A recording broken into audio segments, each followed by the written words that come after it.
Okay, so we are kicking off day two. Yesterday we were able to start off day one very strong. We had 50 participants, so hopefully we get a bit more who log on with us today. We had some great presenters from Bay Mills Community College, Kiwani Bay College, Little Priest, and oh man, I just went blank on our last school. But we also had a presentation from Renee with Tohono Autumn Community College, and he did a really awesome presentation on time management. Today we're going to focus on financial aid, so that'll be the last session of our time together this evening. So we're going to go ahead and get started today. We have four more awesome TCUs who who will be joining us today. So please welcome them. Use our chat box that's available to you. If you have any questions, please put them in the question and answer. Use that feature, and then I'll be monitoring throughout our session today. Please, at any time, if you need to excuse yourself and go to the restroom, get something to drink, please do so and come join us right back. But yeah, we're really happy. We are going to be hosting the TCU fair until Thursday, so we're on day two, and then we'll continue on tomorrow, Wednesday, and then Thursday we'll end with a really awesome student panel. So I'm looking forward to that as well. So thank you guys for coming. We're going to go ahead and get started with my presenters here today. Let's see. Let me just make note.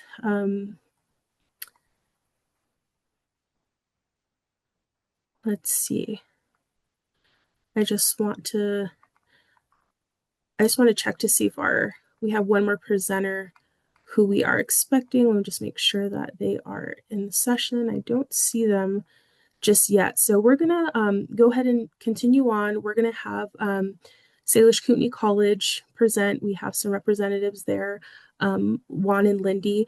I'll go ahead and hand it off to you and let me know if there's anything you need from me during the presentation. Thank you all. Thank you.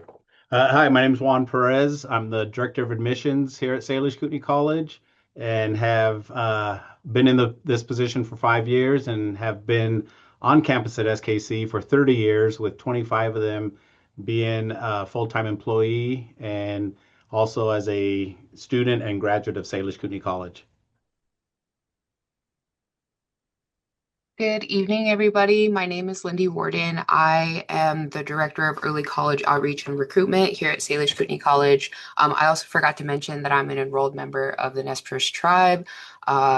Really happy to be here and join all of you here virtually in this space.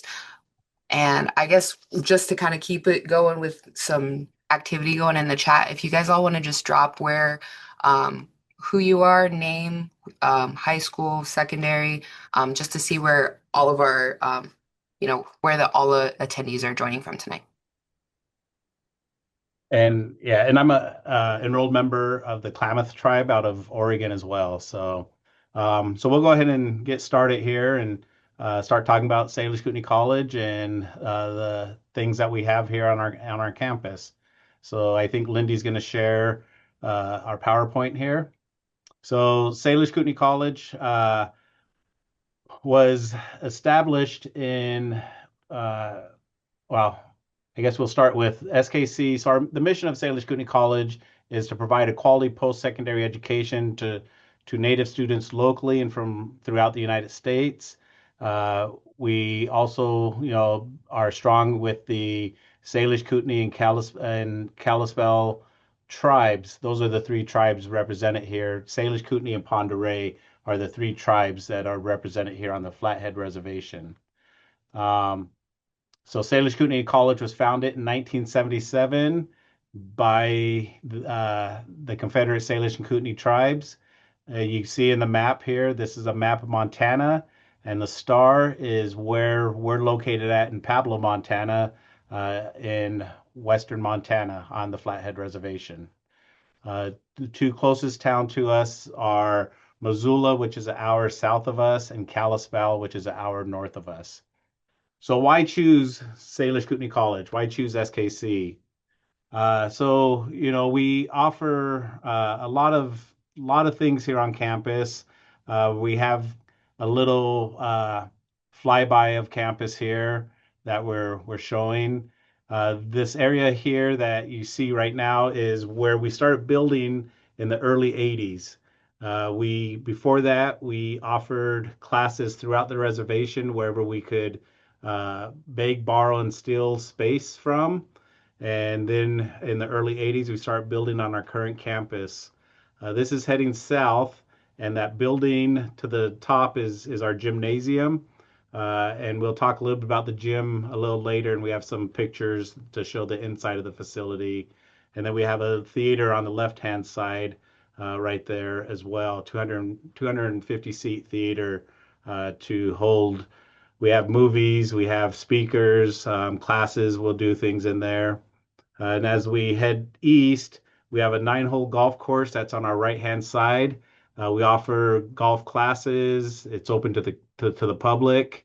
And then this is what we call our East Campus. So it's east of our main campus.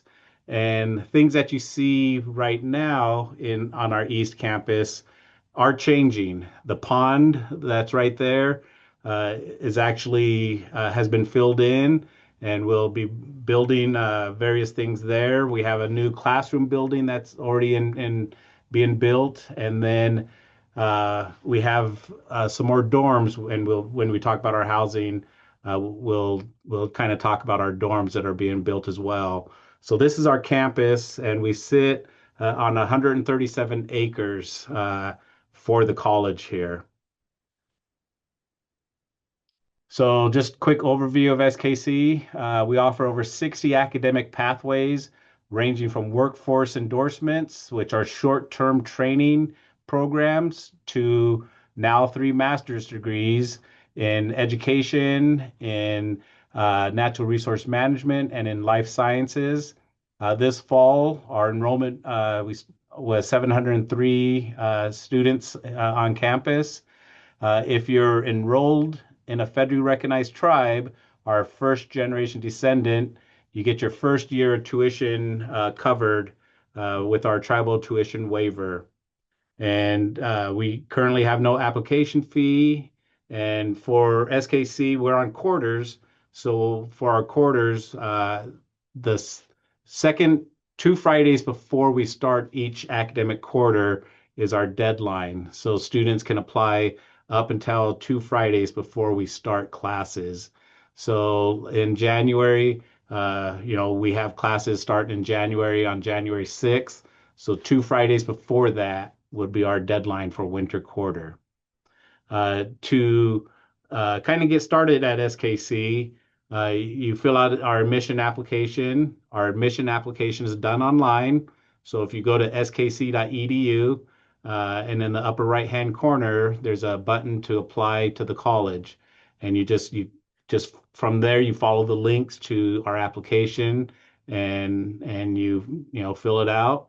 There's also, and we have kind of 3 steps of our admission. So step 1 is applying. You request your student email, you do your placement assessment, you start working on your financial aid, get your documents submitted. Then the next step is orientation, registration, ordering your books, and then the last part is getting your digital accounts set up and starting classes. And then we have some trainings, mandatory trainings that students have to do as well. So since 1977, we've graduated almost 5,000 students, with about 74% of those being tribal or first generation, and another 26% non-tribal. So, and we have a wide range of students here on campus from over 60 tribes. We're a pretty diverse campus here. Okay, so next up, I just want to overview some of our areas of academic study that we offer at Salish Kootenai College.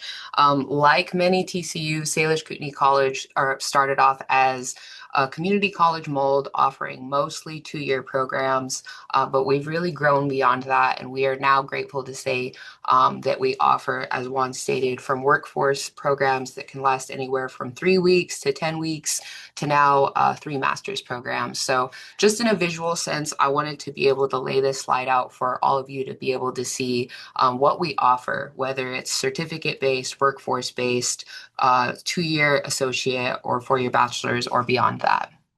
Some of our popular programs that continue and remain to be our very popular programs are our nursing program, our business administration, business management, as well as our natural resources programs here at Salish Kootenai College.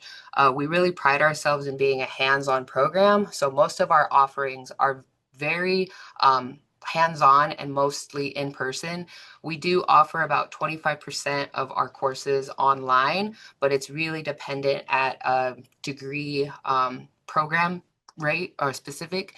So I always like to tell students, just make sure that you're having those conversations with the admissions office as well as your department that you're interested in about what the modes of delivery are. Oops. And then next, as Juan stated, we do offer a tribal tuition waiver, but like many other tribal colleges, we are an open enrollment campus. So we do accept tribal and non-tribal students. So I just in a visual sense, wanted to display some of our quarterly tuition and how we break it down at Salish Kootenai College. We offer our tuition rates based off of tribally enrolled or first generation, second generation, so the Indian descendancy, Montana in-state residency, or out-of-state residency. So as you can see, whether you're taking a couple credits or you're full-time degree seeking, still very affordable here at Salish Kootenai College. We still remain to be one of the most affordable options in Montana State, and just overall for TCU options as well. Here are some images of campus, as Juan had kind of mentioned as we did the flyover of campus, and we kind of did a few stills. But we're fortunate to have the size and capacity of campus that we do have. As you can see kind of in the back imagery, there's our student housing. I know that not every TCU is able to offer student housing, so we're grateful to have our 55 family housing units as well as our 42 student dormitory units. So just a visual sense to give you an idea of what campus, how spread out it is. And then we have student life at campus. We always encourage our students to get involved as much as possible. Here you can see a few images of our gymnasium, as well as a past AHEC, one of our basketball teams that had, I believe, they champed out at that year at AHEC. But we want to encourage our students as much as possible to get involved. So we do have a men's and women's basketball team. For that, we don't do open athletic recruitment at this time, so that's fall tryouts. But as you can see, we have a beautiful gym facility. It seats around 2,200 comfortably, as well as a walking track and a fitness center just kind of off to the side of the gymnasium. As Juan mentioned, we also have our 9-hole executive golf course. I was kind of going through the comments there, and I seen that some people were saying they're already sold because of the golf course. So I just want to mention that we try to encourage our students to have plenty of opportunities to also fill their cup as well. So as Juan mentioned, there's a fall and a spring golf course offered here at Salish Kootenai College, as well as many numerous clubs. We have a student senate, a student governance body here on campus, as well as numerous clubs ranging from natural resources to Spirit of Many Colors to Seeds clubs. So we try to encourage our students to get involved as much as possible. And then aside from like student clubs and other resources, we try to ensure that our students are aware of all of the services that we provide to them, whether it be health services at the SKC clinic that is free of charge to them, their dependents, their spouses, or whether it be through counseling services at the Center of Prevention and Wellness. And then we also provide very direct services. So we have advisors we have TRIO advisors, or we have disability services advisors, veteran support. And I think that's one thing that SKC really tries to do is provide as much wraparound services, support in those areas. And if we don't have that, we try to find those resources readily available for our students. And as I mentioned, we do offer student housing at Salish Kootenai College. As I mentioned, we have 55 units ranging from 1 bedroom to 4 bedrooms. The price for those can range anywhere from $525 to $750 a month. Or for our pod style units, those sit at $825 a quarter. I just want to kind of put a quick little note in for a lot of our students that are looking to transfer or maybe just live out of state or out of the area. Housing ends up being one of the #1 barriers for them to be able to attend at Salish Kootenai College. So please get your applications in as soon as possible, as we've had to turn away numerous students due to not having housing. And as I mentioned, our campus is a very hands-on campus. So it's we really want to ensure your success and making sure that you're getting those housing applications in with your admissions application, your FAFSA applications. That's just as crucial. Because of our limited housing, we do have a wait list of around 150, 200 plus for our housing units. So I definitely encourage, if you're even considering Salish Kootenai College, to get that housing application in or to reach out to our housing department here at Salish Kootenai College. And then here are just a few images of our kind of our students out and about on campus, whether they're a natural resources student and they're out taking stream surveys, they're out, taking tree measurements, whether they're in the classroom working with our synthetic cadaver. We're always encouraging our students to be able to get that hands-on experience or that work-based learning experience that we know a lot of employers are looking for from our students upon graduation. And so here's just some of the images of our students throughout the years. Then Juan, did you want to do this one? Yep. And so as we get ready to close our presentation, we have our social media, so you can check out our social media site. Our IT department does a good job at keeping that up to date. And again, there's some more images of students out in the field, our highway construction training students, our hydrology students. And then you see in the lower right-hand corner, that's Stewie. So we're the SKC Bison. So you have Stewie there to come and greet you and join in on activities here on campus. So I put our I'm putting our email addresses in the chat, or I will be. And so that way, if you want to get a hold of us or have questions, please reach out to us. And I think on the last page here, so right there, for admissions, it's just admissions@skc.edu.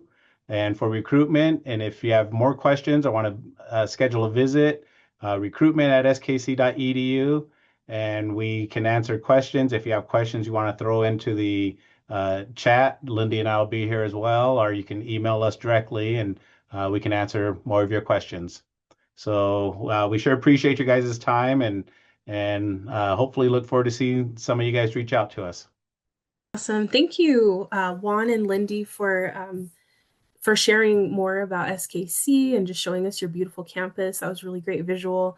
I know it's so easy just to talk about it, but it just brings us to that next level when you're able to actually see. So thank you so much for that. And I was just looking in our chat, and we have a lot of students, or a lot of our attendees are from other tribal colleges.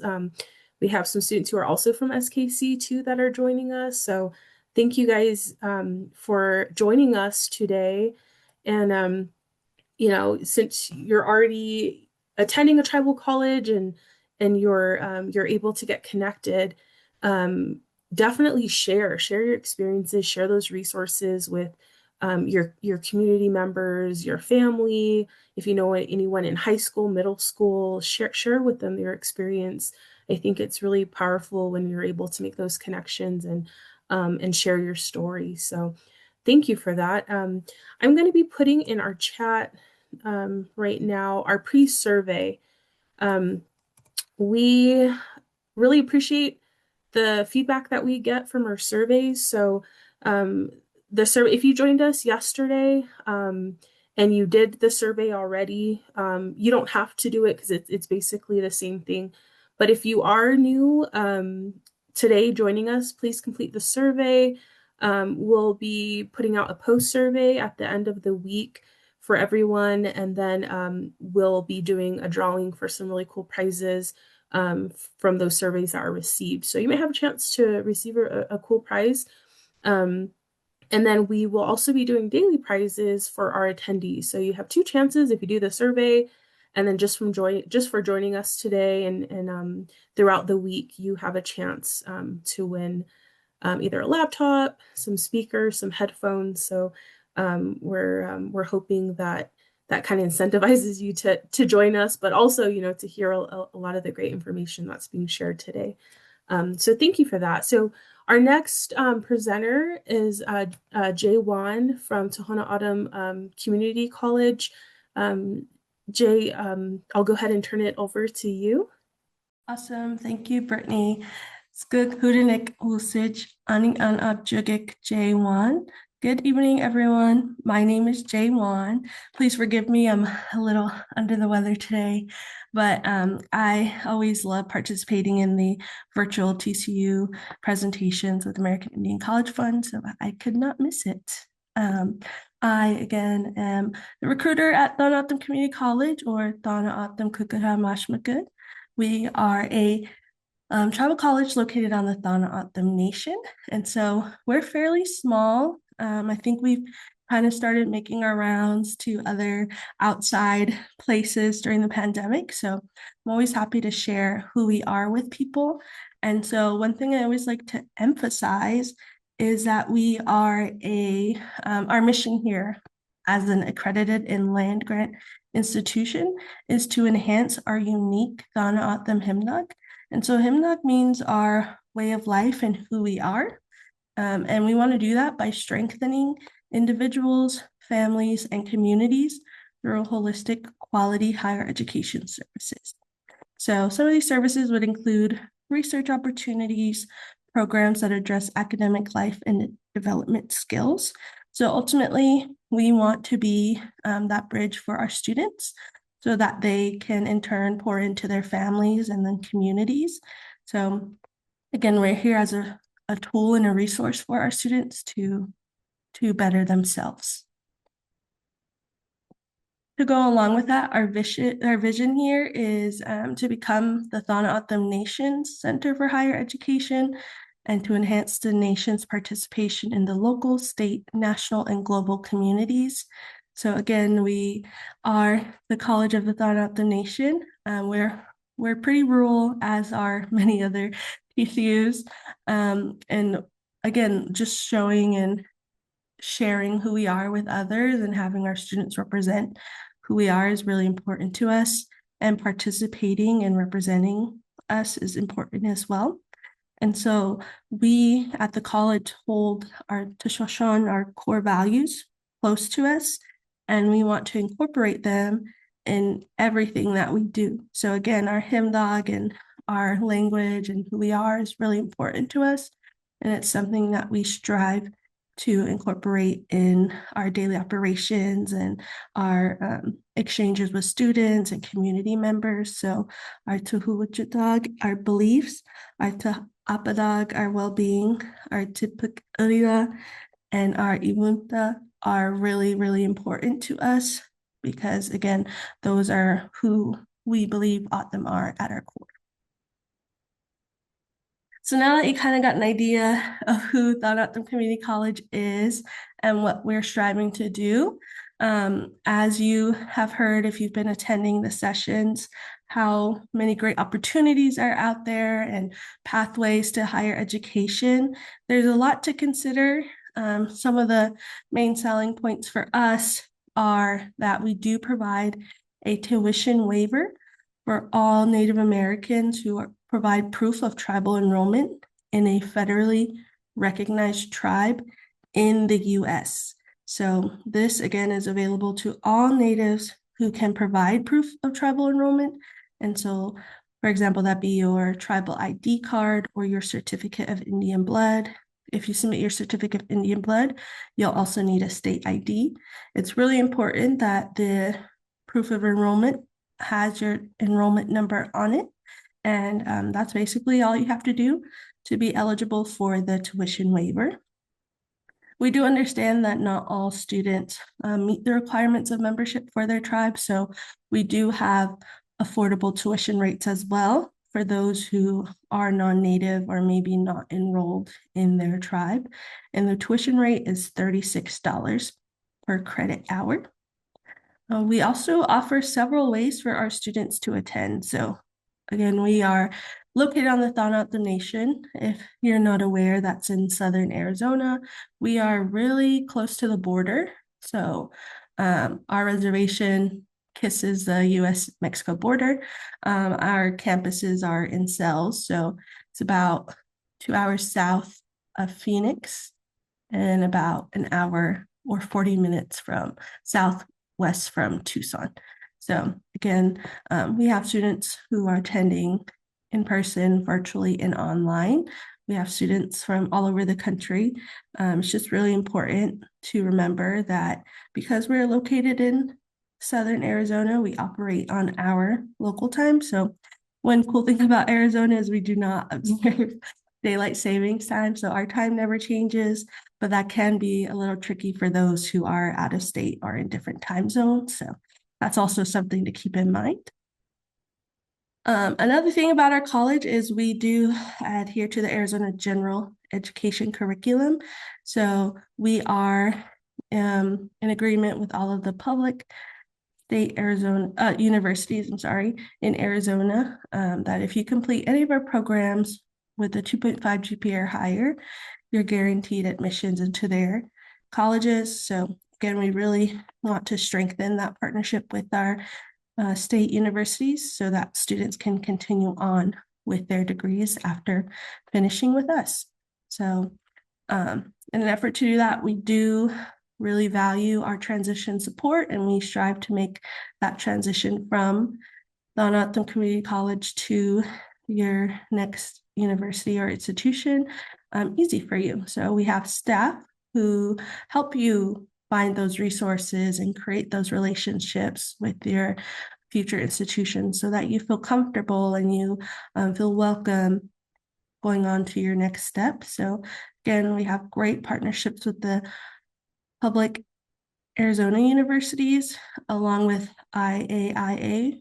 A lot of our students are pursuing the art program, so IAIA is a great next step for them, along with the public universities in state. But that does not limit you to just Arizona universities. Because we're fully accredited, you can transfer to your desired institution, even if it's out of state. So here is a look at our degree programs. As a community college, we do only go up to associate's degrees right now. So as time goes on, we really do listen and hear from our communities about the needs and the gaps where we could have our next generations come in and fill the employment gap. So we are really focusing on healthcare right now. And so we have our pre-professional nursing program, which is a collaboration with the University of Arizona. Then we also have community and public health, biological and biomedical science, natural resources. And then, of course, one that is very unique and specific to us is the Associate of Arts in Tohono Studies. So again, a lot of our students are starting to pursue this program. We introduced it, I would say, like 3 years ago, and within the first 2 years, we had quite a few graduates finish that program because there is an interest in reconnecting with the language and the history, and it's just awesome to see. So again, we have 14 transfer degree programs, and we have 5 Associate of Applied Science programs and 12 certificates. So as time goes on, especially if you're still in high school now, maybe junior, senior, continue to attend these sessions because we'll probably have more programs to announce. But again, we just try to serve the needs of our community and the interests of our students with our degree offerings. And so just again, to give you a better idea of where we are, Our main campus, Jukdoag Mashmakud, is on the east side of Sells. So Sells is kind of like the capital of our reservation. Again, it's in between Sells and Tucson, really, but that is where our admissions office is located, the main library, our classrooms, our wellness center, our dorms. That is where all of that is located, and we're fortunate enough to continue to keep building at our main campus. So we're currently in the middle of building our multi-purpose building. So again, as time goes on, you'll hear from us announcing new changes and additions to the college. So then we have our West Campus, our Wishart Gosh Mashmakud. This is more of the hands-on program. So we have our apprenticeship program, we have our GED and agriculture program. And so again, our West Campus hosts more of those hands-on type of activities. And then we do have a location in Phoenix, the Ski Mashkamki.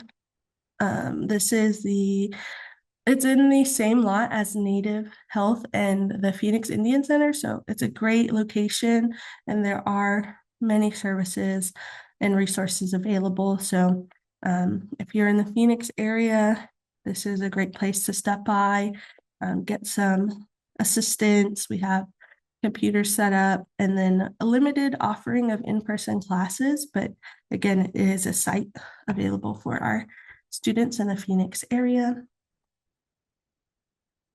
And then this is just a video of our main campus. So if you have time later, go ahead and visit YouTube and just Google our search Tohono Community College, and you'll see our main campus tour. Again, it's just giving you an overview of what we have there, but as time goes on, we've been opening and building more on campus, so it might change as well. But one thing you'll notice, if you haven't already, is that we do try to incorporate our language into everything on campus, because we do see the importance of using it and trying to keep it alive. So when you watch the video, you'll see the buildings' names and a little bit more background on those buildings. But in terms of student support services, we do want to be that resource and support for you.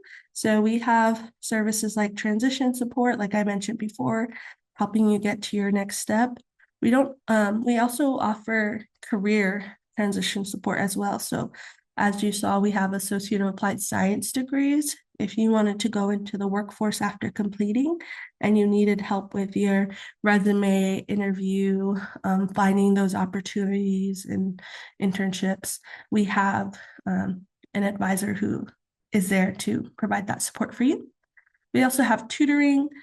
Tutoring is available virtually, online, 24/7, and also in person. We have advising, so faculty advising, so that is more in-depth guidance from instructors in your program of study. And then we have academic advisors, and academic advisors kind of give you more of a general guidance until you get to your faculty advisor. We also have residence life, so we do have housing available on campus. Again, we're pretty rural, so there's not many apartments or homes available for rent near campus. We also have retention support and transportation, library services, student internship, and counseling. So again, we want to be that support for you, provide that support for you, and be a resource for you. The most important thing I like to emphasize with students is to actually use the help that is offered. So advocate for yourself, use those free services because it's there for you. So as I mentioned before, living on campus, it's an option for students. Because we are a small college, our housing is limited. We have a men's unit, women's unit, and a co-ed. So again, fairly small. Before the pandemic, we were pretty much only operating in person. So like all of our admissions process and services were all offered in person. But since we've transitioned to online, we have grown in student population, but unfortunately, it takes time for our facilities to catch up. So again, we do have student housing, but it is limited. And we are covering the cost of attendance for all accepted dorm residents. And so this is open for Native and non-Native students, as long as you have completed the admissions process, the campus application process, student housing process, and were accepted, then you'll be able to live and attend completely free to you. So here is a look at the requirements. It's really important that students are full-time. So in the fall and the spring, need to be 12 credits. In the summer, because it's a shorter term, it's half the credit. So it's about 6 credits to be full-time. Again, residence life application, agreements, pass a background check, roommate questionnaire, and maintain good academic standing. So this is kind of just a look at the inside of the dorms. You have a shared living space with a kitchen, laundry, and living room, and then they split into sleeping quarters and a bathroom in the middle. So let's kind of a look at our dorms. And if I haven't mentioned before, we are covering the cost of books and fees for all of our students. So if you're Native American or non-Native, you are still eligible for this offer. So again, we are covering the cost of books, fees. If you're submitted your proof of travel enrollment, you don't have to worry about tuition. If you're non-Native or not enrolled, you would just be responsible for tuition. And so this is a pretty quick step-by-step process on how to apply. Visit our website, click apply to TOCC, complete the application and submit. The required documents for admission are really important if you want to register for classes. So it's one step to submit your application and your application to be processed, but it's another step to complete the required documents. And so again, proof of travel enrollment if Native. If non-Native or not enrolled, then it would be proof of residency. We are accepting of students from all over the country. As long as you're a U.S. resident, you can submit your driver's license or state issued photo ID, and that'll meet the proof of residency. And then all students will need to submit proof of high school completion or equivalent. So your official high school transcripts or official GED test scores, or if you earned your high school equivalency, we need those transcripts as well. So that is a really, really important part of your process to becoming a student, is submitting your documents. Here is a snapshot of what it would look like if you followed those steps. So it would take you to My TOCC. You would be a future student. You would create a My Forms account. And when you're creating your My Forms account, you would use your personal email and a password you create for yourself. It's really important that you don't use your work email, or if you're a current student somewhere else, don't use your school email from there. Use a personal email and a password you create for yourself. Once you do that, you can continue on to the application and fill out all of the question fields. And again, required documents, super, super important. If you were to submit an application and you haven't submitted your documents, you will be notified of a hold on your account for the missing documents. And again, would not be able to register for classes until we got those documents. So if you're interested in the spring, there's no better time than now to start, because the holiday season is coming up and we do go on winter break. It's best to get started now. Have any questions, you can reach out to us. You can see my contact information along with the admissions and our general info. So thank you. Awesome. Thank you so much, Jay, for sharing with us. Cool. So thank you all again for asking some great questions and for your comments. We are going to transition into our next TCU. Initially, we were scheduled to have the Institute of American Indian Arts join us this evening, but we're not able to have the presenter. Our presenter's not online with us right now, so we're gonna continue as scheduled, and we'll have NTU Navajo Technical University come on and present and share about NTU. And hopefully, fingers crossed, if IAIA can join us, we'll have them present after Navajo Technical University. If not, we're going to go ahead and take a quick break, and then we'll transition to our workshop on financial aid. Okay, so we'll kind of play it as is during this time. So there is a possibility we might end a little bit early, but it'll just depend if our presenter joins us. But other than that, I'll go ahead and hand it off to Deanna. Good evening, everybody. My name is Deanna James, and I am the first year academic advisor here at Navajo Tech at the main campus in Crown Point, New Mexico. It's good to be here with all of you this evening. Let me go ahead and share my screen. All right, let me go ahead and first of all, I'll go ahead and introduce myself. Yate She'e Deanna James Yin She Ki Ani Shlon Kamachi Bashichin Chishitine Dashite Seminole Dashanale. I am originally from Smith Lake, New Mexico. I reside now here in Crown Point, New Mexico. I started here at Navajo Tech as the Enta Case Benose Student Success Center Coordinator. So I was the tutoring coordinator for the first 3 years of once I received my bachelor's, and now I am the first year experience career and academic advisor. So completely switched roles, but I do enjoy working with the students, especially the first years. They are basically our number one priority. I'm gonna go.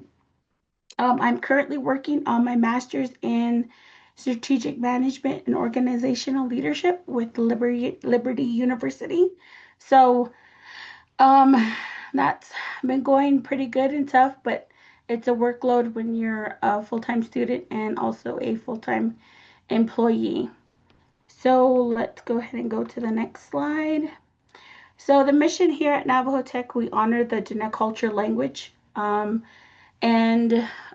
the main thing when we tell the students is our philosophy of education, which is in ta case, which is thinking. That is the name of our library here on campus. At main campus is the Nta case library.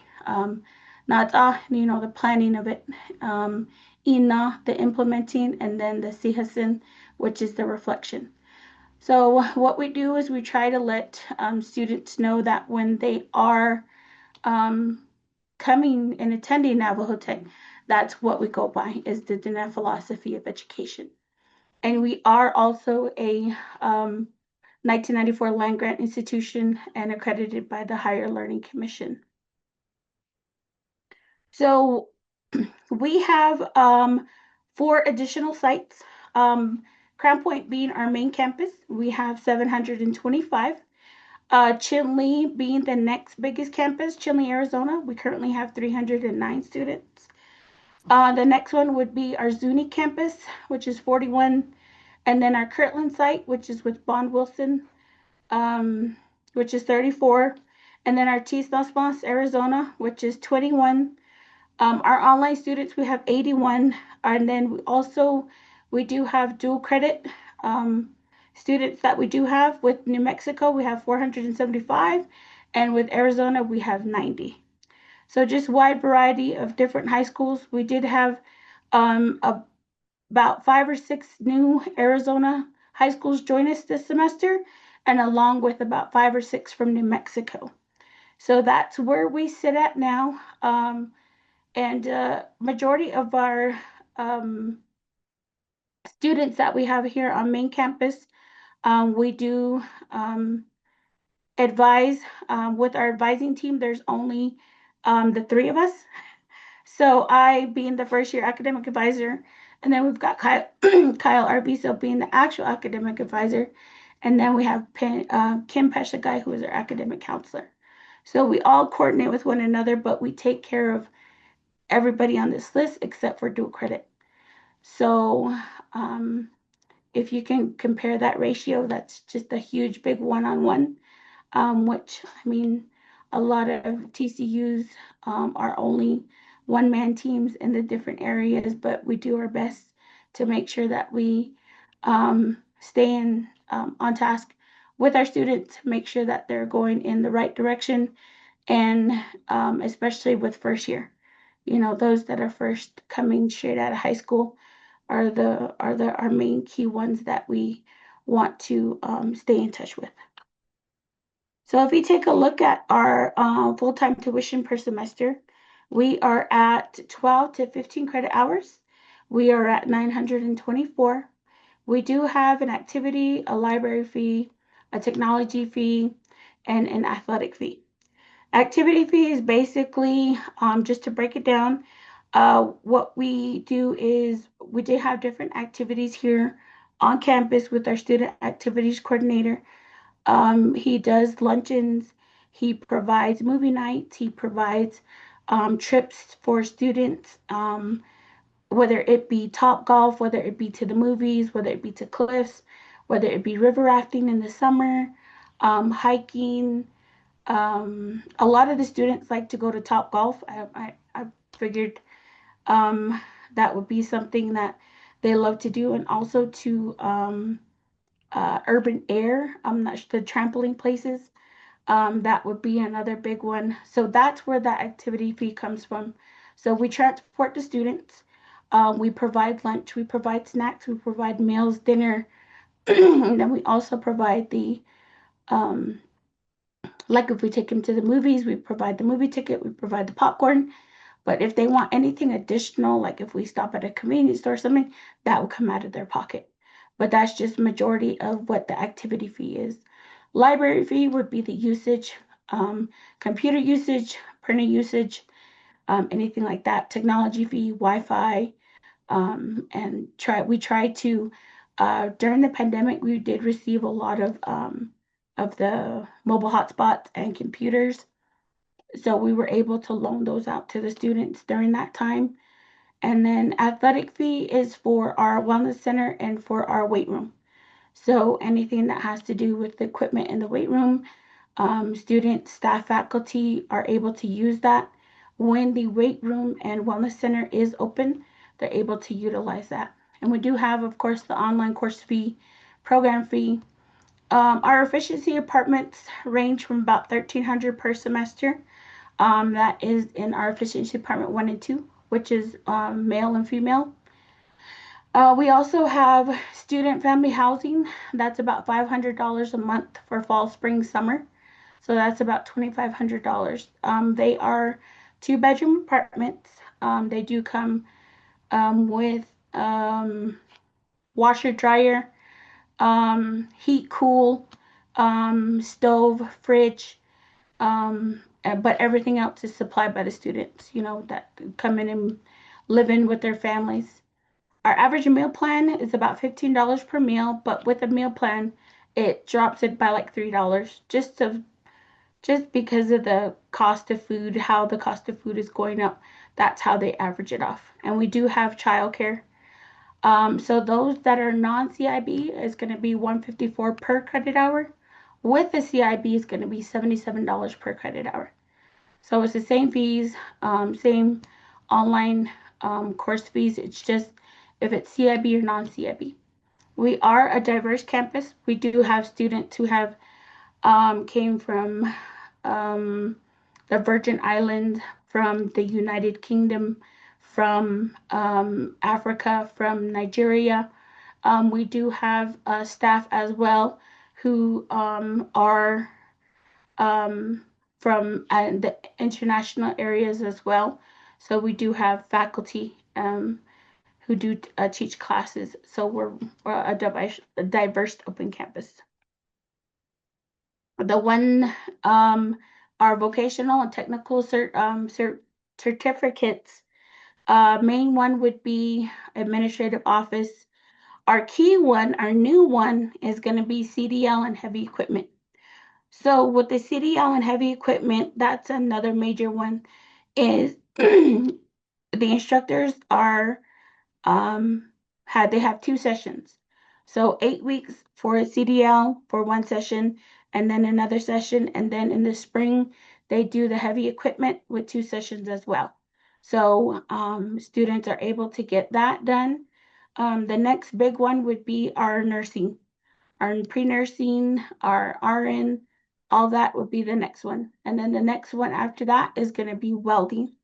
So welding, any of our technical welding, construction, automotive, electrical, we have in here on campus, on main campus, and at Tees and at Kirtland are where our welding, our major welding sites is.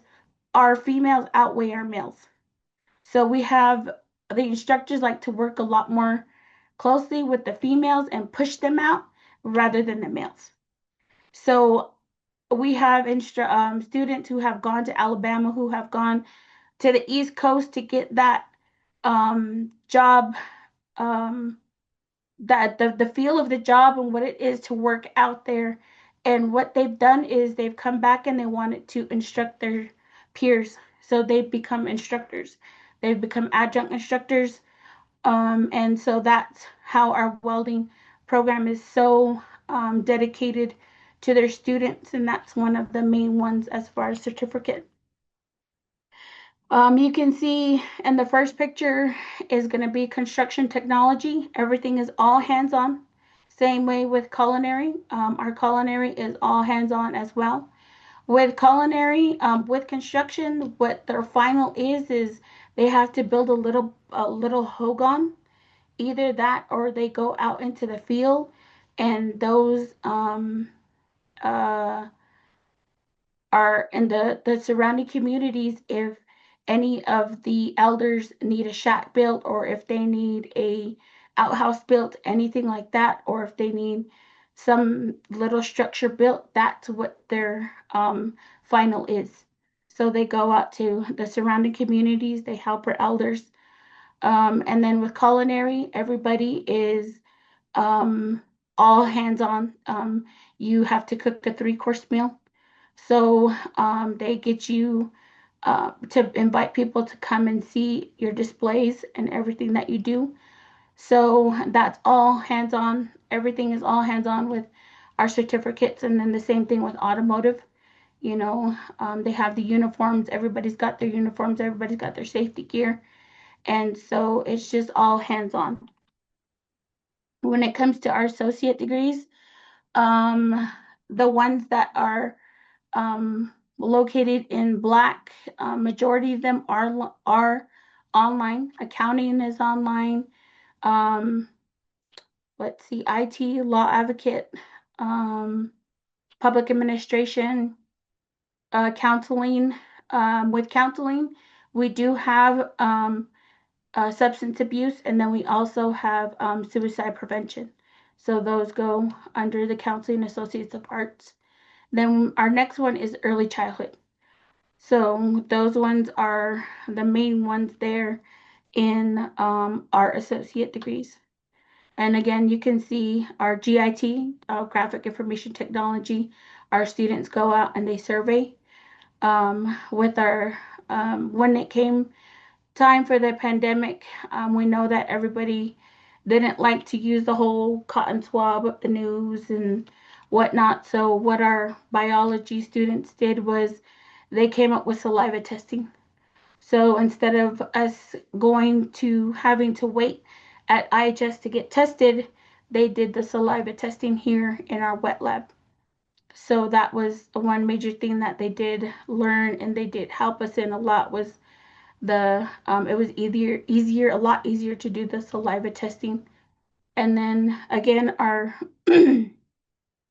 with our electrical, we just used to do residential, but now we do commercial. So now a lot of the students are going out and helping the local chapter houses, with different things and getting employed with them. And same thing with heavy equipment operators. We know there's a huge need for that here on the reservation. So that's where a lot of students are in that area. So we have our bachelor's degrees. Our huge one is business administration, hotel and restaurant administration, advanced manufacturing. With the advanced manufacturing, we do have a fab lab here on campus. And in that fab lab, they're able to test with different materials. They can test with silver, with nickel, with gold, with different types of plastics. And then they're able to create different parts. So we needed a part for our one of our canopies that broke. So we had asked our fab lab and our students if they could rebuild that corner piece of wooden. The wind picks up the canopy, and they were able to recreate that and put that piece together. So it's a lot of hands-on. Early childhood is the next one. Early childhood is a lot of the students here now that have graduated are all teachers now. So that's the majority of it. And then hotel and restaurant administration has been a new one in the past maybe year and a half. So that one is what they do is we have a food truck. So with that food truck, students with their capstone for their bachelor's program is they're able to come and sell out of the food truck, and they do their capstone that way. So it depends on, they have to come up with the menu, they have to come up with the ingredients, they have to come up with different things. So it's a lot of hands-on, and we know that a lot of the students love the hands-on portion of it. So we try to do our best, especially with our ABET accreditation with electrical engineering, industrial, mechanical. So you see here, one of the students, they've gone out to one of the lake areas to test the waters, to test for different chemicals. And then this is one of our former students. He is testing the project that he's doing for advanced manufacturing. And then we have our master's degrees. So our masters are in Masters of Arts in Diné Culture, Language, and Leadership. We do have students that are graduating with that. Masters of Science in Management Information System, Electrical Engineering, Industrial Engineering. And the reason why the Management Information System and Electrical Engineering, those are fully online. They're fully online courses. And then we have one of our students here who is now our HR director. She did receive her master's, and this is her capstone project that she had to do. And then we are the first tribal university to have the Doctor of Philosophy in Diné Culture, Language, and Leadership. So we do have, I believe, about 3 or 4 students that are in that cohort now to receive their doctoral from here at Navajo Tech. The different campus facilities that we have, of course, is going to be our bookstore. We do have a cafeteria. Cafeteria is open on the weekends for those that are in the dorms and family housing for brunch and for dinner. We do have a snack shop located here in the Student Union building on the first floor. We do have a library. First floor is going to be for community, and they do have a little center in there for children. Second floor is going to be all computer usage, book usage for students. We do have residential housing. We have student housing. Career services is another huge one. We like to work closely with career services. Sorry, can everybody still see it? Are we still good? Yes. Okay. With career services, what we like to do is we like to collaborate with her.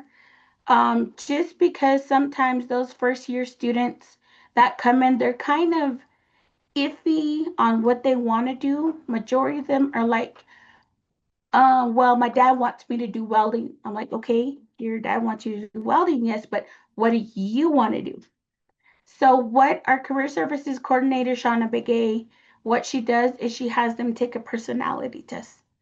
And with that personality test, what she does is she breaks it down for them. And she tells them to take their time and to really read every question thoroughly. And then she'll break everything down for them and to see if they're in the right career path. Because sometimes we'll have students changing degree after degree after degree after degree, and that's what we don't want. We want to make sure that they're going to go into something that they love to do, because when you get your degree, you're thinking, okay, I'm going to go to work, I'm going to do this. Sometimes that's not the case. Sometimes it's, oh, I just need to finish it just to finish it, just to have it. So we work closely with her.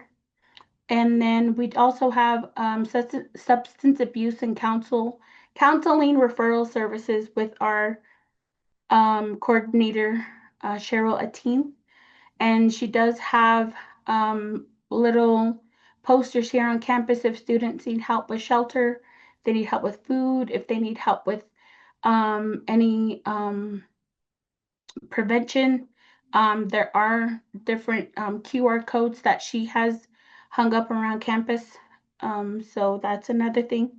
Our Ensake Benose Student Success Center Tutoring Center is open, and we are seeking tutors here on campus with our students. We just let them know that, you may think you're not a tutor, but you are a tutor. And reason being is because if you could help sit here and help somebody for 5-10 minutes, then you're tutoring. That's exactly what you're doing. And then we also have a veterinary teaching hospital. So everything is hands-on. Like I said, our wellness center, we do have a weight room. We have a center for advanced manufacturing. Then we have our own radio station. So we have sometimes students who go volunteer their time to be on the radio, to be a DJ, to be, it's just a time where you could take time out for yourself and play the music that you want to hear rather than hearing the same old thing over and over and over and over again. You can change it up. And like I said, we do have childcare. We have our own NTU childcare here on campus, and we also have across the way behind us is our Navajo Nation. So we work with them as well. Extracurricular activities and athletics. So for our collegiate sports, we have archery, cross country, we have the rodeo team, we have the cycling team, and now we have men and women's basketball collegiately. So those you have to be a 2.5 or GPA of a 2.5. You have to be full time. You do get to travel. Your hotels are paid for, your meals are paid for. And then you just have to stay on top of your classes.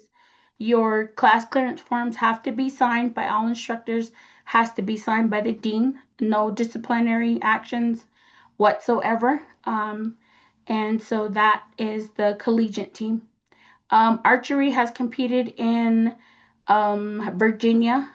They've competed in Las Vegas. They do have different competitions with different schools. I think the only one that we've seen so far is with Kootenai College. Cross country, our ladies just competed in West Virginia over the weekend. I believe they came in 10th place. And then our rodeo team is with archery is Martin Perry, cross country is Leonard Lee, rodeo is Nicole Pino, cycling is George LaFrance, men's basketball is Michael McMillan, and then women's basketball is Honor Lewis. So those are the coaches for the actual collegiate teams. When it comes to extracurricular activities, these are just some of the clubs that we've had throughout the years. We do have Student Senate, we have Miss NTU, we do Skills USA, we do AHEC.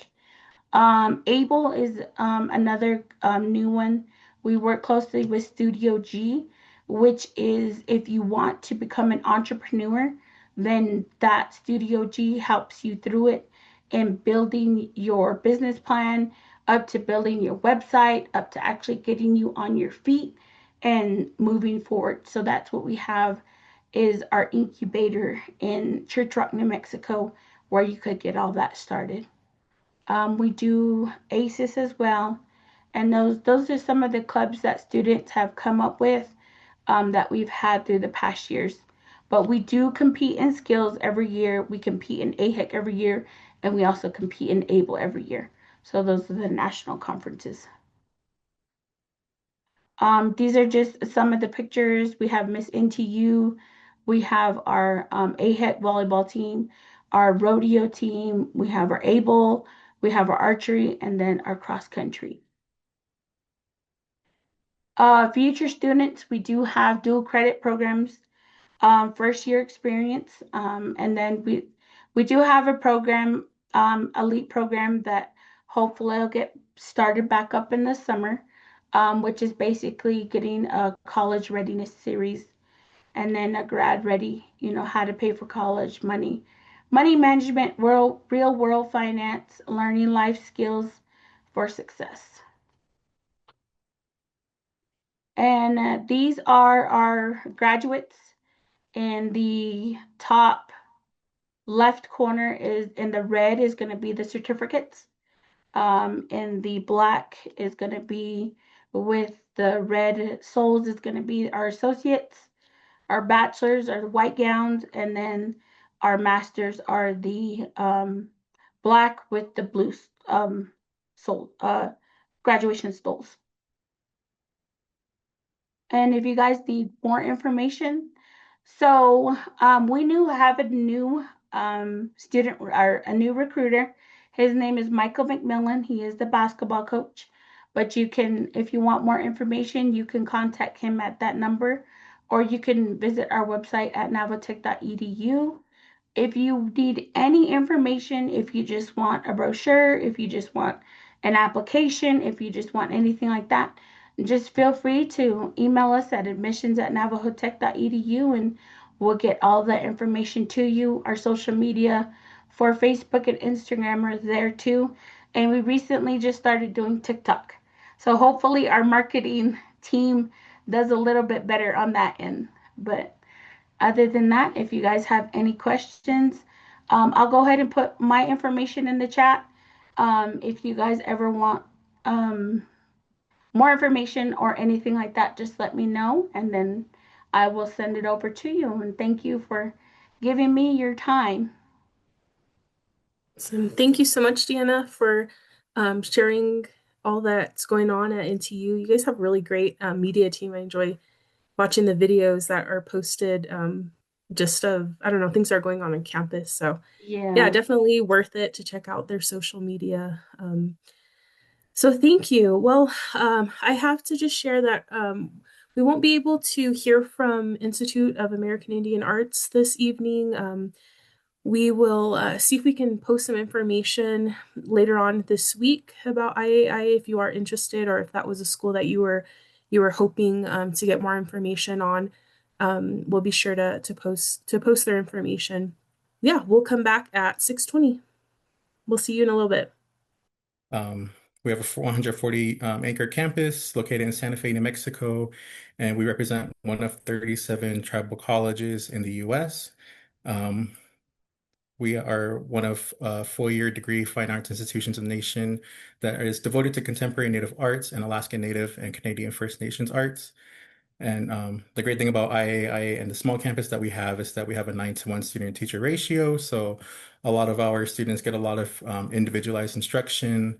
And then, of course, being in a small campus and a small graduating class, they also get the chance to pretty much know everyone in their graduating class. And then we have so many social gatherings, whether it's food and community night that we have, powwows, feast days, and just a bunch of student-led organizations and organized events that they actually get to know pretty much everyone on campus, including those outside of their graduating class, their professors, faculty and staff, department chairs, and also the presidents, both our new president and our previous president, who were very excited to attend some of the social gatherings that we had, and also being major supporters of those events as well.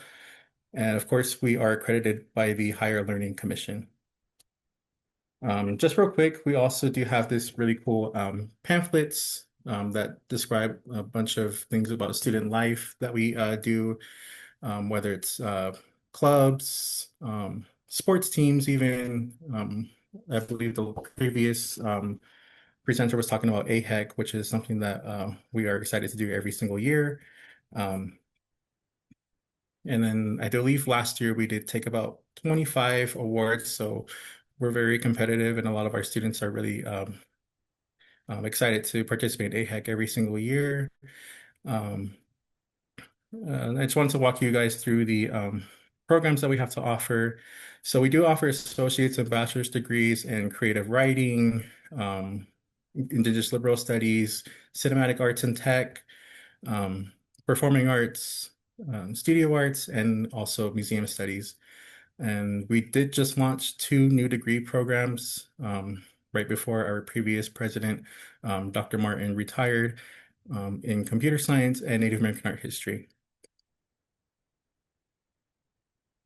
And our master's degree programs that we do offer as well is studio arts. There's culture administration and creative writing as well. And we also are proud to offer certificate programs in broadcast journalism, business and entrepreneurship, computer science, museum studies, Native American art history, and a lot of our master's degree programs are based on a low residency model. So we get a lot of students from both Santa Fe, New Mexico, and across the country that participate in the MFA programs. Like I said, it was in creative writing, culture administration, and studio arts as well. And then, of course, the tuition is a lot lower than some of the schools. We do have a $5,400 undergrad tuition, and our campus residences are about $6,000 for the whole year. Both of those are broken down by the year. So per semester, it's about $2,700 for tuition, and for housing, it's about $3,000, a little bit over $3,000 for the semester here. And then, of course, our MFA programs are about $12,000. It's a 2-year low residency model, like I said. But yes, if you guys would like to receive more information about like financial aid, we do have a dedicated financial aid staff. Like, I'm sorry, Scott Whitaker and Leah Boss, who are our financial aid officers, and then they handle a lot of scholarship information as well. On the IAIA website, there's a very detailed list about the scholarships that we offer, both tribal scholarships. We have tables and templates of the most common scholarships that IAIA students receive, especially those from the state and the federal level as well. And there's even a lot of non-native tribal scholarships that is offered through the American Indian College Fund. And I did get to meet them at a previous conference I was at in Denver for higher education. But yeah, there's tons of scholarship opportunities and merit scholarships that we do offer, including those that are specifically IAIA scholarships, including like a CIB scholarship that we offer. And right now we just got approved for I forget the name of the scholarship, but we do have a funds that we just received for $500 scholarships for about 36 students. So we're proud about working with our new president of IA, Dr. Shelley Lowe, who is working to get us more scholarships and is, of course, securing those funds for our students as well. That's pretty much all there is for right now. We just had our fall visit day. And of course, if you want to get a hold of me for any additional information, I do work in the admissions office under Rain Scott. If you guys would like to contact me, my email is also rain.scott@iaia.edu. And our office phone number is I'll also leave that in the chat as well. Thank you, Rain, for sharing about IAIA. We're gonna now transition to our financial aid workshop, which will be facilitated by Nicholas Grant with Salish Kootenai College. So I'll go ahead and hand it off to Nicholas. Thank you. Hi, everyone. My name is Nicholas Grant. I go by Nick. I am the financial aid assistant, loan officer, and scholarships coordinator at Salish Kootenai College. So I am going over um, FAFSA, LEU scholarship workshops, and then a little bit on loans, but a lot of tribal colleges do. Only one tribal college, and it's Salish Kootenai College, that actually works with federal student loans. And so I'm going to touch base a little bit on it, but not a lot.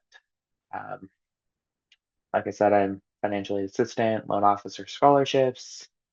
The first thing that you'll need to do is to log into the studentaid.gov website. If you're a freshman, this is your first time doing it, you'll need to create an account. If you are a dependent student, I would suggest doing it with your parent next to you so that when you're filling out your portion of the next 26, 27 FAFSA, that and when you invite your parent, it'll be a lot easier to complete your half, log out, have them log in, and complete their end. I would always make sure that once you submit your stuff and you're waiting on your parent to submit theirs, once they submit it, log back in to see if it got submitted correctly. A lot of times it will hold off waiting for parent information and then have you go back in and sign your end of the FAFSA. Before you start, so if you're just brand new going into school, you've never had an FSA ID, or it's been years, it's always easier to sign up. If it doesn't go through, there are new ways of unlocking your account, adding in a new email and a phone number. Um, yeah, uh, Making sure that you have your right social, do your personal email, do not do a student email. A lot of students in high school, or if you're at your tribal college or any college in general, and you're using that email, once you leave, they cut it off, and it takes about 15 to 20 minutes to get you logged back in and signed up under a different email. Um, Tax returns. So as of 26, 27, and we'll go off of your 2024 tax return. FAFSA is kind of 2 years behind when it comes to going through your information. And so making sure that you're always up to date on your taxes, but making sure that it's 2 years behind. Steps to apply. So you'll log into studentaid.gov with your FAFSA ID. Select the right year. I've done it. Some students have done it. They apply for FAFSA a little later. They do the next year because as of October 1st, that's when the next academic year is open. So making sure that you're on the right date. Complete your student information section. If required, invite your parent to complete their portion. Please read through your FAFSA. I know that there's a lot of consent nowadays to pull your tax information in from the IRS. It is a lot easier than having to go find your 1040 forms, your W-2s to put that information in. So always read through and do consent.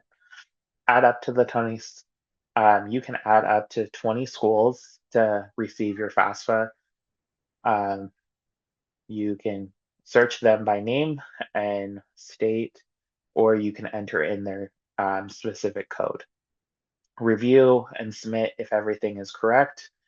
You will receive a student index or a student aid index SAI number, and the college will receive it on our end, and we will determine aid. Along with Pell Grant and aid and your cost of attendance, we do go off of an LEU, which is your Pell's grants eligibility used in your lifetime. You can receive Pell for equivalent of 6 years, and that's 600%. Each year that you receive Pell towards your that you receive Pell is a percentage. If you are a full-time student and you do a full year, it's 100%, half time. So if you're 6 credits, uh, you'll get 50%, and so full year is 36. And so if you do 18 credits, it'll be 50. Uh, this is a big thing about some students that go into school, think that they're not going to finish, they need a breather, they walk away. Whatever you've taken out in Pell, that's the percentage. And so when you do go back into school, you already have that percentage already counted against you. So always make sure to make a plan with your financial aid. You can check your LEU through studentaid.gov on your dashboard. It'll be under My Aid, and you'll see your LEU percentage. You can also ask any of your financial aid members to go over it with you, make a game plan. Once you hit that 600%, you do lose your Pell eligibility. And other options are going to be that scholarship, loans, and then internships. Federal work study does go off of you receiving Pell, and we'll talk about that a little later. But always make a game plan. I know that you might lose your Pell and you don't understand what's going on. Make a game plan, do those scholarships. I've seen a lot of students run out of Pell and they still get their full cost of attendance covered through multiple scholarships, internships. Like I said, scholarships are free money. You don't have to pay back. They do come where they come from are from colleges, private organizations, tribal organizations, nonprofit, employers, and community groups. American Indian College Fund is a big one and a big supporter for tribal students, and these scholarships are amazing. They have an external scholarship where you go through their website, and then they also donate to all 37 tribal colleges, a kind of pot for us for our internal scholarships. Tips for winning scholarships. So apply early. Deadlines do matter when it comes to applying for scholarships. Keeping a working document. So I always pull up a Word document, and I use Google a lot. So I use my Google document to write out the question that they're asking, spell check, grammar, having someone read over it, correcting it. But that's also a working living document for you to go back in, rewrite a little bit, and then submit it to a different scholarship. I know that it is hard to write about yourself, your challenges, but write about your experiences is a big thing. The reviewers of these scholarships do not get to see who you are, they don't know you. And so being able to write out who you are and what you've gone through, your community involvement, your educational goals, where do you see yourself 5 years down the line is always helpful, and it gives the reviewer time to read about who you are. Avoid scams. You should never pay to apply for a scholarship. Always make sure that you reach out to your scholarships person or your financial aid to know if it's a real scholarship or not. I've seen a lot of financial aid emails go out, and there's scams about owing back on Pell. And I've seen a lot of scholarships try to pretend that they want you to apply for this, but they're just taking your information. Work study. So federal work study is a program that helps students earn money through a part-time job. Who gets federal work study? So it's based off of financial need. You must receive Pell to be able to go into federal work study. Not every school participates in it. Funds are limited. So early FAFSA submissions, and submissions to the coordinator is always a good thing. Typical jobs: library assistant, tutoring, office help, campus events, lab and department assistants, community service tutoring programs.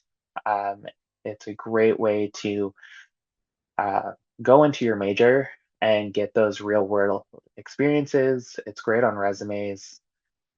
Flexible hours. I was a federal work study student for nearly 2 years, and it was into my degree path, which was digital design at the time, and it helped me get involved with my community, but also to see if the job was for me and if I was on the right career path. Um, After you submit your FAFSA, so going over the federal work study scholarships, and you just submitted your SAI is generated, you're wondering what that is.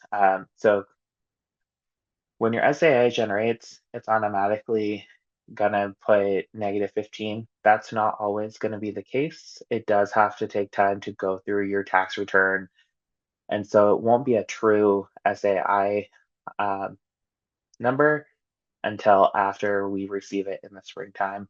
Uh, Once that gets submitted, colleges will start pulling in all of the ICERs, which is your FAFSA application, and then we'll start collecting information. My college, we do a student data form, and then we start generating your award letter. Your award letter can have your Pell Grant on it, scholarships that we've received over the summer, and or at any time, and we'll put it on there. And then loans. Our college actually does not do loans. We don't attach them right away. We want you to apply for scholarships, work study, and loans are kind of a last minute, hey, I need help funding my college. Yeah, creating. Make sure that when you are applying for the college and you apply for FAFSA, that you get everything done in admissions. Your high school transcript or your high set is on file. Your ID, verification of residency. It helps us out a lot to know that we have that. We do need it for our information and through our programs. I'm going to do a discussion review. If you guys have questions about general FAFSA, applying LEU scholarships, work study, financial aid offers, I'm going to open it up kind of to you. Hey Nick, I have a question. This is for high school students. With the work that my team does, we work a lot with our high school students, and sometimes, we meet with parents who may feel hesitant about providing like tax information, or maybe it's like a guardian who doesn't have that. Could you speak a little bit on kind of, I guess, the importance of providing that, or just kind of easing that maybe that anxiety of providing that? And then I guess the next question would be maybe if you can kind of speak on those special situations where maybe a student isn't like isn't legally with a parent, but maybe they're with like a grandma, grandpa, uncle, auntie, like those types of situations. Like, what do you recommend when you come across those types of situations with high school students, or I guess with anybody in general? Yeah. So with the first question about the parent, I actually I let them know. So during FAFSA nights, actually getting to talk to someone from the college and or the bigger universities, it's easy to let them know that, being a Native American, we are in low in poverty, and so making sure to know the students like, hey, they are eligible. We just need to be able. The government needs to see that you're below the line to qualify for all of this. And I've seen some parents be a little negative to it, but once they see what is shared, then they're okay with it, because once FERPA and everything. When the student becomes a student and they start registering, FERPA comes in, so no one actually sees that information but the financial aid. And then if the student has a release of information, it'll be the student and the parent. Those special circumstances, so if um, student is no longer with parent, but they're with a different guardian, we basically um, have the conversations of, hey, please come in. If you can come into the office, discuss with us your personal circumstances. If parent didn't go through the courts and they just ended up there, we start to grab information. So a letter from student, a letter from the current guardian.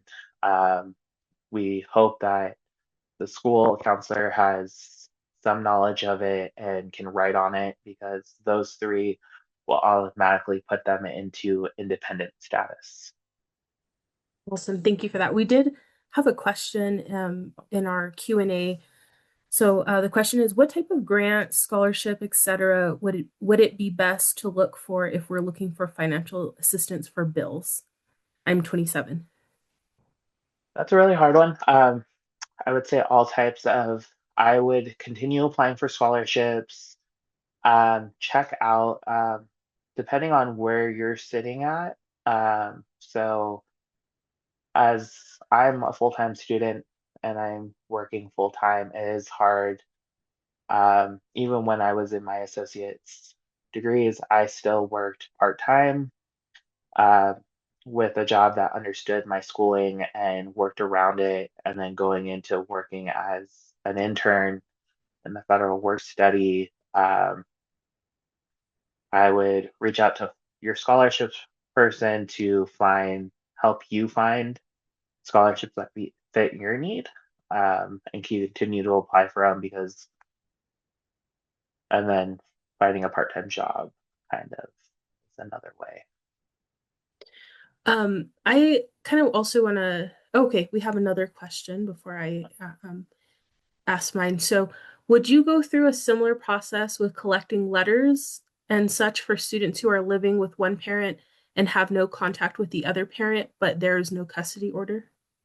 No, so if you're with your parent, one of your parents, they would be able to provide on there because they're financially responsible for you.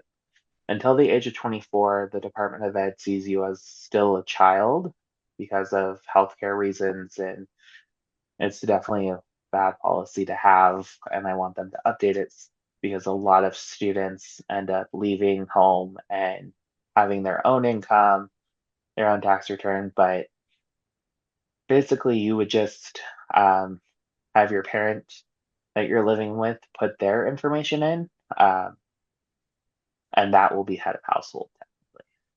So in the case, I know I've encountered some situations with students who are still by the financial aid definition are a dependent student, but they Mhm. are in that situation where they're working and they don't receive any support from their family or parents. So they're wanting to file as an independent. How should they navigate that situation? That's a hard one because how financial aid will say is if you're still under the age of 24, you still need parent information, even if they're not providing it for you. The only ways out and to become independent is, I believe, getting married, and then for females, it's getting pregnant. Is the military also part of that too? Like if they're in the military? I think so.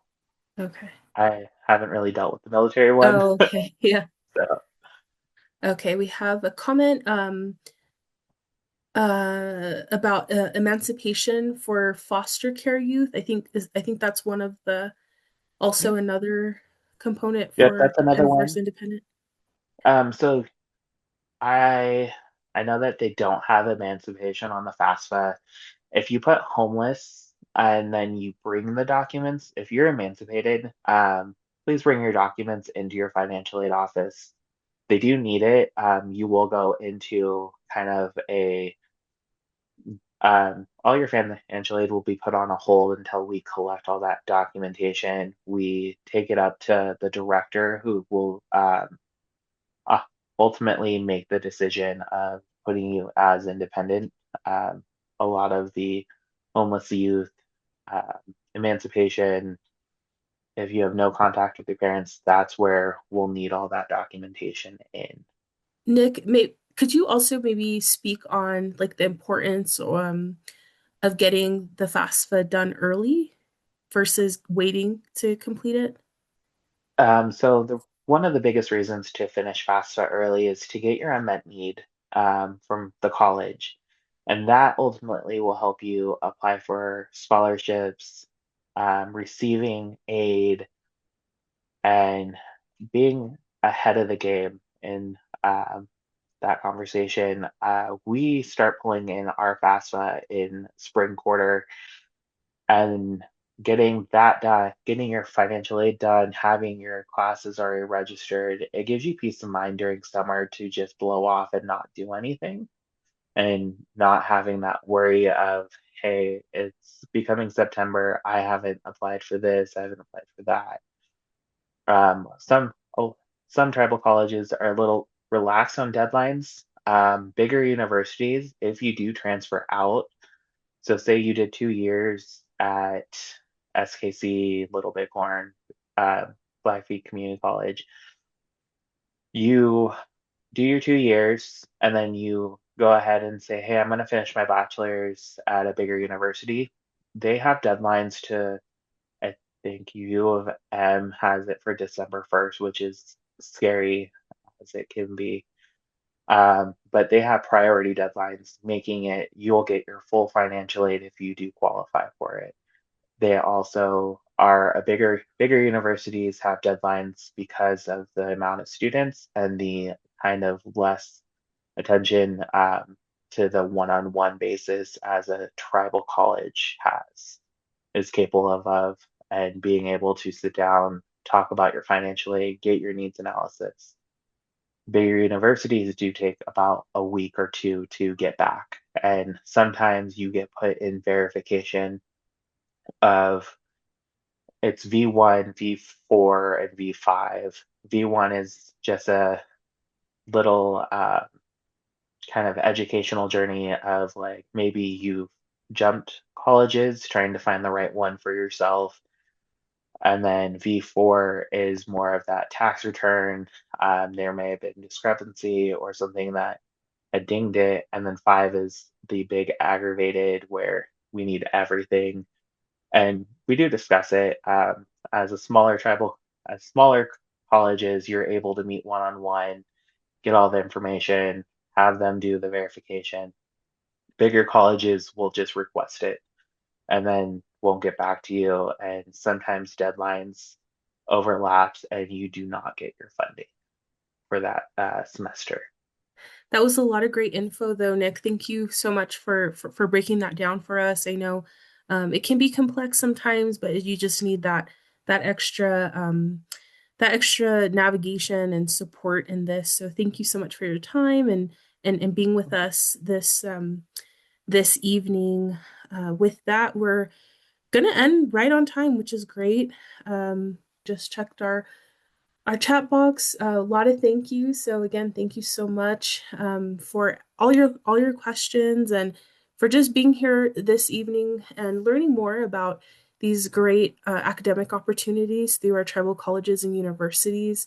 They're built with the intention for community. So it's wonderful that we're able to support one another and just to learn more about the different opportunities to get a degree, maybe to learn another topic that you were maybe interested in but never pursued, or just reconnect with through cultural programs. So thank you all. Have a great night, and we'll see you tomorrow. Tomorrow we will be starting our day 3. Let me just share my screen really quick so we can see what the schedule looks like tomorrow. So we'll begin again at 5 p.m. to 7 p.m. Mountain time. And we'll be hearing from Northwest Indian College, Leech Lake Tribal College, Ani Nakota College, and Stonechild College. And then in the end of our session, we'll explore more about a degree checklist and why that's important. So Deanne is going to join us again tomorrow with Kyle, and they're going to walk us through that. So please, if you need to register for D3 at our website, I'll go ahead and put that again in our chat, collegefund.org/TCU fair. And yeah, you can join us tomorrow. But with that said, have a great night, everybody. We'll see you tomorrow. Bye.